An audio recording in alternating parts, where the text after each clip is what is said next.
I want this particular matter to take no more than the next 30 minutes.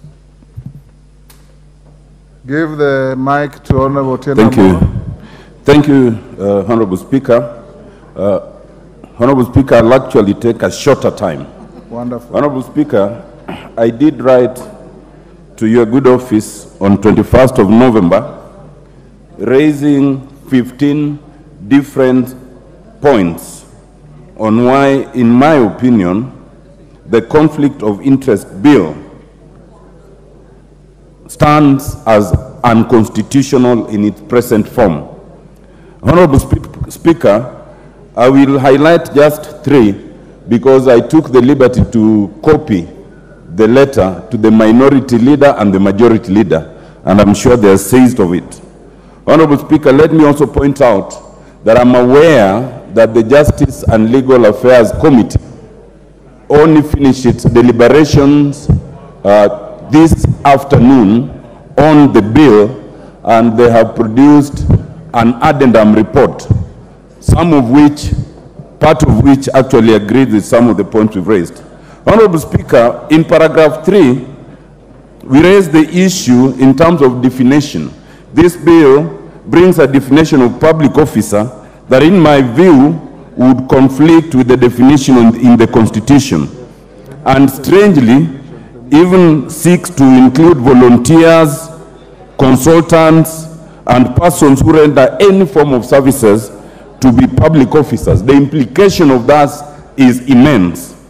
In paragraph 4, Honorable Speaker, in direct contradiction of the separation of powers and the Powers and Privileges Act and our own standing orders that has made this House self-regulating, in its wisdom, this House passed an Act of Parliament, the Powers and Privileges Act. It then also passed the standing orders and gave power to the Powers and Privileges Committee to deal with the issues in terms of conflict of interest. This bill seeks to yank that from Parliament, to yank it and assign it to the Ethics and Anti-Corruption Commission, so that the Commission would then end up regulating what even we as members of Parliament do in this Parliament. That is wrong. Every branch must be self-regulating, just the way the judiciary is and ought to be self-regulating by the Judicial Service Commission. We are self-regulating through yourself, Mr. Speaker, as the chair of the Parliamentary Service Commission, and then the committee. Mr. Speaker, paragraph 5 then does something very strange. Other than trying to regulate all public officers and state officers, this bill then singles out in clause 11 only members of Parliament. It does not single out anyone else. It does not single out cabinet secretaries, principal secretaries, judges, only members of Parliament, almost as if this bill is tailored to focus on members of Parliament in a very unfair way. Mr. Speaker, in clause 11.2, which is in paragraph 8 of my letter, it does something very strange.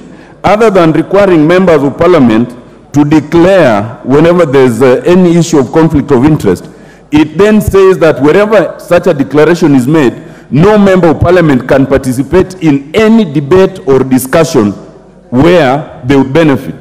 The implication of that, Mr. Speaker, is that there would be no one to legislate on any issues affecting members of Parliament because we'd all be in conflict of interest. There would be no one, and we would not even be able to deliberate on the the NGCDF bill as we are deliberating today. There would be no one to discuss the question of salaries or pensions or car grants because we would all be declared to have been in conflict under clause 11.2 and therefore unable to discuss anything around that. Mr. Speaker, in paragraph 10, we raised the issue in terms of declaration of income, assets, and liabilities. And this bill not only requires a public officer, like a member of Parliament, to declare their income, asset, and liability, but then it even extends to their spouse and dependent children, so that the Honorable Wanjala, who I think has just walked out, and who by his own admission is a serious polygamist, would then be required to ask his wives for full disclosure of what they owe and own. and to include in that declaration. This is a breach of Article 31 of the Constitution, and especially because once you've declared, it then becomes information held by the state, which anyone can access. The Honorable Speaker, I have raised 15 different points. I do not need to read them again because you are well seized of them. I urge that it be considered by yourself, Honorable Speaker, in addition to the report of the Justice and Legal Affairs Committee, so that we can seriously reconsider this bill, because this bill has the potential of harming ourselves. Self-preservation has always been the most basic human instinct. Let us not be a house that is given to self-infliction of pain. Thank you, Mr. Speaker. Thank you, Otiende Amolo. Majority Leader. Thank you, Honorable Speaker. Honorable Speaker, let me first thank Senior Counsel Otiende Amolo for those issues and indeed confirm that the Honorable Otiende Amolo did write